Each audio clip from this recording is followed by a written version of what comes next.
Welcome to the Communication Diva podcast, episode 4. The subject of today's episode is communication with your doctor. Let's start by waiting for half an hour for the podcast to begin. After that, the doctor will be happy to see you. Don't worry, this won't hurt a bit, although you might feel a slight pinching sensation.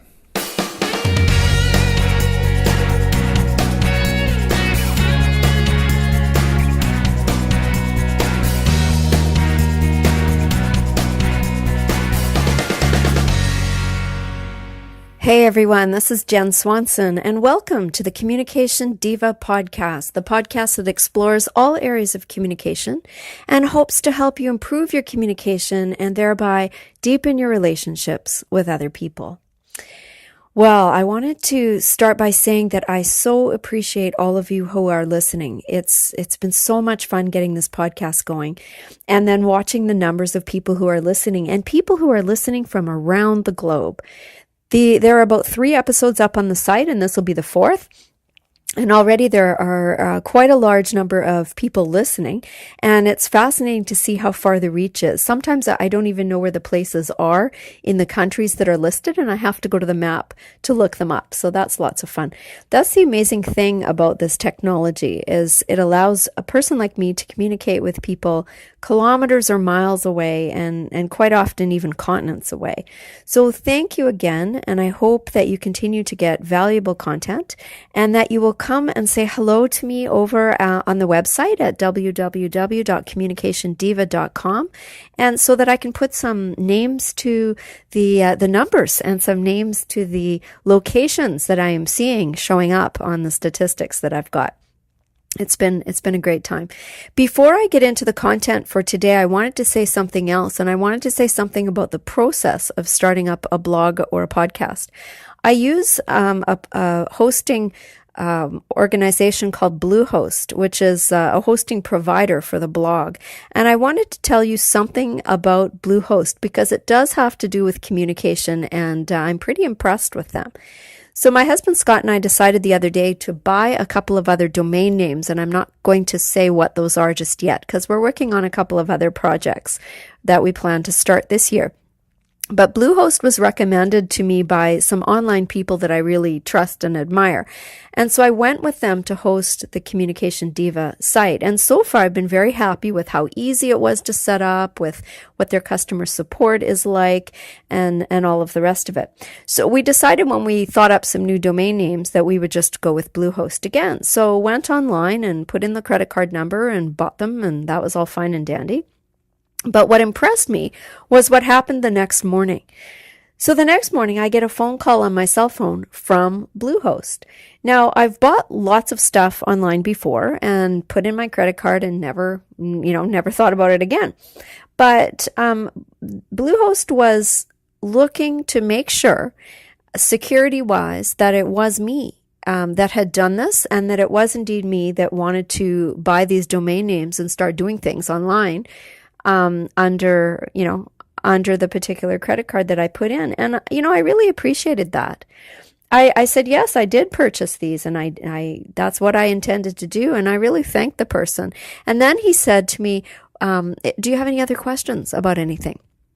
So, the customer service seems to be something that's lacking around here where I live. There was actually something on the radio the other day all about that. People were lamenting the fact that we have such they were going to reveal the worst store in the province here for customer service. Now, I know some places do a really good job with that, but I have noticed lately that it's the exception rather than the rule, and that often you feel like you're imposing upon people in the stores, which is kind of ridiculous because you're there to spend money and all the rest of it. Anyway, that's probably a topic for another day, but I just wanted to let you know that I found this to be a really great part of their customer service. And if you're thinking about starting up your own blog or your podcast sometime and you need a domain name, I really recommend Bluehost. You can go to my website at www.communicationdiva.com/Bluehost, which will take you to a page called Things I Like page. And if you scroll down, you will see a picture, a blue picture that you can click on, and that will take you to the Bluehost website. Or you can go to my show notes for this episode, and I'll have a link there for you as well. Now, this is an affiliate link, so if you do click on it and decide to buy the hosting, which is really quite reasonable, by the way. So it's $5 or $6 a month. I can't remember the exact figure, but it's pretty cheap. If you do that, I'm going to thank you now in advance because I will receive a commission for that. I just wanted to share that with you because I'm very impressed with them. And I thought that if you were thinking about doing something like that, you might want to check them out. Okay, so I am going to talk today with you about communicating with your healthcare provider, your family doctor, or your specialist. I also want to briefly talk to you about communicating with clients if you happen to be a doctor or a healthcare provider. I did a blog post a while back, a few months ago, called How to Enrage Your Family Doctor, which of course is a little bit of a tongue-in-cheek title, and the whole article is a bit tongue-in-cheek as well. And I'll put a link to that on the show notes today. But I wanted to go over that because I know a lot of you haven't visited the site yet and are listening to this on podcast. And so I just wanted to talk to you a little bit about the best ways or maybe the more effective ways to communicate with your family doctor. And why am I doing this today, you might ask? Well, there's a couple of reasons. One of them is that I've worked in healthcare for many years, and I've seen a lot of poor communication. I've seen a lot of good communication too, but I've seen a lot of poor communication, both between the patients and their physicians and between healthcare providers. And the other reason that this is sort of forefront in my mind right now is that I'm going to be a patient myself at the end of this month because I'm going in to have a fairly, major surgical procedure. So I'm kind of thinking hospital at this point. So I wanted to start by telling you that I had gone to see the locum, and the locum is basically the substitute teacher of doctors, right? So the regular surgeon, it was last summer, and the regular surgeon was off on holidays, I guess. But here in Canada, it takes a really long time to get into a specialist. That's one of the downsides of universal health care. It doesn't cost us anything, but it takes forever to get anything done. So I was on the list for many months and finally got in to see the specialist, and she must have been away on vacation because her substitute was there, her locum. And I didn't like him. I didn't like him much at all. And mostly it was to do with communication. He was kind of flippant. He was kind of curt. He had a kind of know-it-all attitude and wasn't very respectful. And he seemed a little bit too busy to listen to anything I had to say. And that's really not good. That doesn't promote confidence. It didn't make me feel any less nervous or better about the whole situation. And I was talking to a friend of mine not that long ago who had the same, actually her experience was even a little bit worse. She was waiting for a couple of months to get in to see a specialist, and she saw him for a total of 10 minutes, during which time he answered his pager, and this is a different person, right? But he answered his pager 3 times in a 10-minute time frame, and she was furious. He didn't say so much, that made her upset. It wasn't what he said. It was what he did or didn't do. So he said he didn't sit still. She said he didn't sit still. He didn't make eye contact. And most importantly, she felt that he didn't listen to her. So he was so rushed and so busy, and that whole way of being imparted to her that her problem and that she herself was not that important. She's not that important if he can't take 10 minutes to sit still and look at her and listen to her and pay attention to why she has come to the specialist in the first place. So I'm not sure how common this is. And I mean, again, I've encountered some fantastic communicators, but healthcare providers are people, and some people have excellent communication skills, and some people have really rotten communication skills. So one of the things that I experienced a number of years back, one of the things that I like to do in my sometimes spare time is I've been part of a theater group for a very long time and hang out with a bunch of actors. And what I was asked to do with some of the members of my acting group is to participate in something called standardized patient testing. And we were hired as the pretend patients. And this was a course for doctors and social workers in how to improve their communication skills. And it was a course that was put on by the health authority, and it was held in a hotel. And what we had to do for 2 days, all day for 2 days, is we had to pretend we were going to see the doctor or the social worker, whoever it was. And there were a number of hotel rooms set up. And what we had to do is go in as if we were going into an appointment. And in the room, there were a number of people. There was a coach who was the teacher or the coach for the program. There were sometimes some people that were watching, observing. There was somebody operating a video camera because the whole thing was put on video.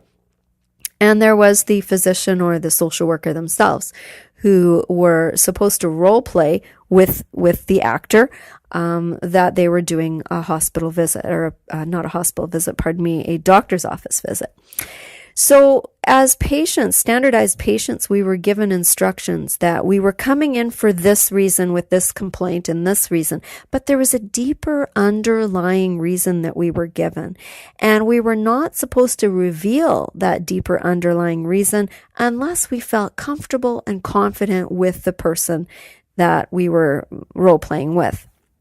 So this was kind of interesting because we were asked at the end of the little role play to give our feedback. And from an educational point of view and from a healthcare provider myself point of view, it was wonderful to be able to say to these people, that was really great, but, you didn't look me in the eye, or that was really great, but. And so some of them were fantastic. And one of them, I said at the end of it, I said, okay, are you taking patients? I'd like to be your patient. You're so good at it. But there was one fellow who I went through the whole role play, and I thought, I'm not telling him anything. And at the end, and then the doctors, they don't know what you're supposed to be talking about. They have no idea what your underlying problem is. At the very end of it, the coach said, how was that? And I said, well, he's very nice and he asked all the right questions and everything, but he didn't tell me who he was. He didn't tell me his name, and he didn't introduce himself at the beginning, so I'm not going to tell him anything. And that was, it can sometimes be something very, very small that will prevent the confidence or the trust building that is necessary in that. So that was a very interesting experience to be able to do that from the patient's point of view. And one of the funny things was that the very first role play that I walked into, and I'm completely in character when I walk in, right? The very first role play I walk into, I sit down in front of a female doctor that I'd worked with in the past, and it was funny to see her eyes sort of widen, like, what are you doing in this capacity? But I just pretended I didn't know her. I carried on. Anyway, it was fun. So back to my own surgeon. I didn't like the substitute or the locum, but I really liked, when I finally got to meet her and see her, I really liked the surgeon who's actually going to do the operation. I only met her once, and I only met her once for a short amount of time, but she was obviously an excellent communicator. She's a bit older than I am, intelligent looking, which, is always helpful in a surgeon. And we'll talk about how appearance can affect communication in another podcast episode. But most of all, she looked me in the eye and she seemed to be listening. So that's the thing about good communicators. She was fully present in the communication, and I felt empathy from her. I felt understood. I felt as though, despite all my fears about going under the knife, that I could put myself into her care and somehow it would all be okay. And it's kind of funny, isn't it, how it really has less to do, in this case, had less to do with her credentials or her technique or her reputation or her track record than it did with how she communicated. and took time. It was kind of a moment of trust building, and my confidence was raised quite a bit. An interesting thing that you might know or you might not know, and it's true here in Canada, is that doctors in general try to have patients in and out of their appointments in a particular time frame. And I've confirmed this with a couple of doctors that I know, that here it's about 7 minutes. And I don't mean the whole thing of coming into the doctor's office, because you can sit in the waiting room for what seems like forever. But I mean the actual, when you get to see the doctor, there is a time frame, and it's not specified anywhere that the patient would know about it. But when the medical office assistant or the receptionist, the secretary, the people at the front are booking the appointments, they book them in blocks of time. And if the patient is coming in for a more serious, issue, then they might book 2 or 3 time blocks. But the time block that we have here is about 7 minutes. And so in order to make a connection, to convey empathy, to listen, and then to figure out a plan of action, communication in that short amount of time needs to be really good, if not excellent. So the course that I was helping with as an actor that I just told you about was an attempt to improve that. And I think an attempt to improve the time frame. So to give the people skills to, because they don't get a lot of communication training in doctor school. You probably get more of it in social worker school, but you don't get it in medical training. And I think they're starting to build in more of it because it's so big, and people in lots of different professions don't get that training. And I think of course that it's vital, but it just doesn't happen a lot. So that is, that's what that was all about, was to try and get across what you need to get across in a short amount of time. And you know what? In life in general, we don't have a lot of time anymore. And so we do need to be better at communicating, I think. Another tip, if you are a doctor or a nurse or unicleric or a social worker or a healthcare professional, is to make sure when you're having these communications that you're not using medical terminology with the clients. So regular people who are not in the medical world can be intimidated sometimes by the fancy language and the jargon and the abbreviations and things that we use. And very often, because they're intimidated, they won't stop and say, I don't know what you just said, or I don't understand that. And so they go away after having nodded and smiled and looked all pleasant. They go away having absolutely no clue what you just finished talking about, which is not the point, right? So, I know we use medical terminology all the time in the healthcare world, and it becomes so second nature that we can say whole sentences in it. But we really have to pay attention and remember that most people are not privy to that information. Most people don't understand it. And so if we want to be clear, it would be really, really helpful to remember to use very plain language when you're talking about medical procedures or places in the hospital or diseases or what have you. So if you are a patient and you run across this situation, it really, really is okay to stop the person and say, I'm sorry, I don't know what you just said. Could you explain it? And this is so much more effective than leaving the office unsure of what happened, because that's going to cause stress and it's going to cause confusion. And that's not what the doctor or the healthcare person intended in the first place. They really want to help, and that's why they're in the profession they're in. So it's up to you sometimes. You need to be a bit of a consumer, and you need to take some ownership of being a patient and saying, wait a minute, can you please explain this to me? So there you go. So now I wanted to talk about some specifics about how to talk to your doctor in a way that might help things along and help things to be more effective. And if you want to see the blog post that I wrote on this, you can go to www.communicationdiva.com/talking to your doctor. All one word. That's communicationdiva.com/talking to your doctor. And that will take you directly to, again, this tongue-in-cheek blog post about how to really enrage your family doctor. And I wrote that after having had I don't know if I said this already, but I wrote this after having had coffee with a friend of mine who's a doctor and asking him a little bit about what would be helpful. So one of the things is internet research I wanted to talk about. Now, with the internet and with all the information that we have available nowadays, it's pretty common for people who have developed some kind of medical issue to go to the internet and to do research, right? And there's nothing wrong with that. The only caveat that I would give you is that a lot of the stuff that's out there is not medically sound. A lot of the information, the advice that's out there is anecdotal. A lot of it is, people's unique experiences that may be unusual enough for them to want to write about it.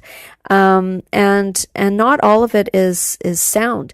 So if you are going to do that, just beware that unless you're going to, medical journal websites, which might have a whole bunch of terminology in it, it might not be accurate information. It's probably not the wisest idea to bring in a stack of paperwork to the doctor because they're not going to sit down and read it right then. But it's a good idea that if you are doing the research and you want to take some information in, there's nothing wrong with that, but you might want to say, what do you think about this? And I was reading about this on the internet. Is this right? Do I have my facts right? What do you think about this? So there's nothing wrong with bringing it in as a topic of discussion, but to bring in a stack of internet stuff and say, this is what it says here, and implying that the doctor's wrong, which does happen, but if you want to have a two-way conversation that doesn't put anybody else on edge, it's probably wise to ask about it rather than to, present it as evidence. The second point is about telling your whole entire life story. Now, again, the doctor probably wants to get to the heart of the matter of what it is that brought you into the doctor's office that day.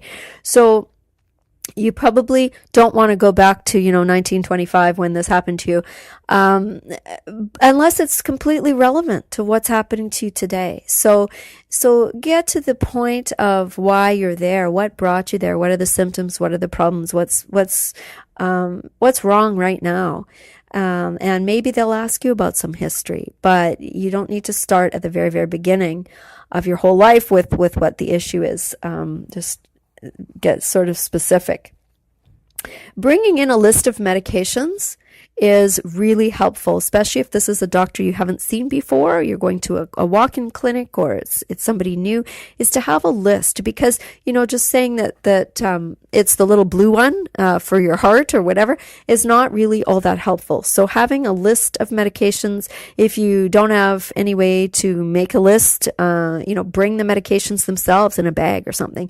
So have everything you're taking, and include things that are not medications per se, any alternative medicines, things like St. John's wort and echinacea, and that can sometimes interact with other medications. So it's a good idea to have any vitamins or supplements or any kind of alternative medicines that you are taking on that list as well, because those can make a difference and interact with some of the pharmaceutical medications. So tell the real reason why you're there. That's another one. Tell the doctor the real reason why you're there. It's funny, working in the hospital, the patients will tell the nurses what's going on, that this is bothering him, this is bothering them. The doctor will come in, and somehow the patient completely doesn't tell the doctor what's been going on. It's more of a little social visit or something. And that this happened time and time and time again, particularly in the hospital, which doesn't really make any sense. But I don't know. But, the nurse would say, well, they've said 5 times that they have a headache. And then the doctor comes in, how are you doing? Oh, I'm fine. So I don't know what that's about. But make sure you are telling the real reason why you're there.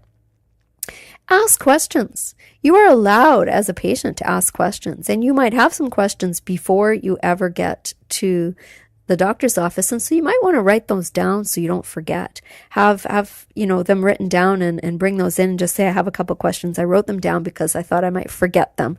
And, doctors appreciate that. They want to impart information to you. They want to get a more full picture of what's going on and what you're feeling, and to help allay some of your fears and your worries. So that's a good thing, is to have questions and ask questions and feel like you can ask questions, because again, you are a consumer in this case, and so it's good for you to be feeling settled about the whole thing when you leave the office. The other thing is, if you are going to stack up your problems and come in all at once with a whole list of problems, you might want to let the receptionist know that, or the MOA, medical office assistant, know that before you come in, so that they can book a longer block for you. So if you are going to come in with, 4 or 5 different problems, because some people do that. They hate going to the doctor, and they put it off as long as they possibly can until there are several things that are wrong. And then they go in with this whole long list and legitimate list. But if you're going to do that, please make sure that you let them know that it's going to take a while, that you have several problems, and then everyone will be prepared for that and be a bit better about that. Now, sometimes it's a case of not being able to afford to go very often, right? So that's completely understandable too. So just to recap, there is a time frame as far as running a doctor's office goes. So and they're not happy with having a waiting room full of annoyed patients. So again, it's a good idea to be clear on what it is you're coming in for, and come in with 1 or 2 issues at a time if you possibly can. Bring a list of medications so there isn't going to be any guessing going on. Bring some notes if you need to about what's been going on for you, some, what your symptoms are, maybe some dates of things that have happened. That can be really helpful for tracking a pattern or a problem. Ask questions. If you're worried you're going to forget what those questions are or things that you want to talk about, make a little list. And you can actually say to the doctor, do you mind? I'd like to write a couple of these things down because I'm going to walk out of here and completely forget what you just told me. And if you ask them if that's okay, I'm sure they won't mind. If you suddenly start taking notes when they're talking, they might get a little intimidated by that. What are you doing? But just communicate, right? Ask. I'm going to forget things. I just want to write down a couple things that you've said. That's perfectly acceptable. Ask for clarification. That's another one. And try to stay on topic. It's not a social visit. As much as the person might be absolutely lovely and you'd really like to go have a cup of tea with them, it would be helpful to be mindful that this person has a lot of work ahead of them and probably a lot of people waiting for them. And it would be really better for everyone if you were to the point. So these are some ideas for helping to improve the times that you have to visit your doctor. I hope those times aren't very many. I hope that you're all healthy out there. But when you do, it might be really helpful to be prepared. The doctor's going to appreciate it, and you're going to get way more out of the visit. So I think that's probably the end of what I had to say today. We've come to the end of our time. I'm quite excited because I will be interviewing a couple of really fascinating people this week for upcoming podcasts. One is a family therapist who has had her own practice for a number of years, and she does a lot of work with individuals, but she also does a lot of work with couples and how couples communicate in relationship. So we're going to be talking, I'm interviewing her this next week. The other is a really dynamic young man who has done a lot of work with youth and groups of youth, and he also has done things like he's developed projects that have built wells in Africa, in villages in Africa, and he's also just been taking a course on dialogue and discussion in groups. So I'm not entirely sure right at this moment of recording what he and I will be talking about, but I have an appointment with him in a couple of days to do that interview. And the third person that I'm going to be interviewing in the next little while that you will be hearing from is a young woman who works in a dog grooming place, and we're going to be having a conversation about people and communication, and especially people communicating with their pets. So that's going to be something really fun. So lots to share with you, and I don't anticipate my surgical experience to put me out of commission for very long.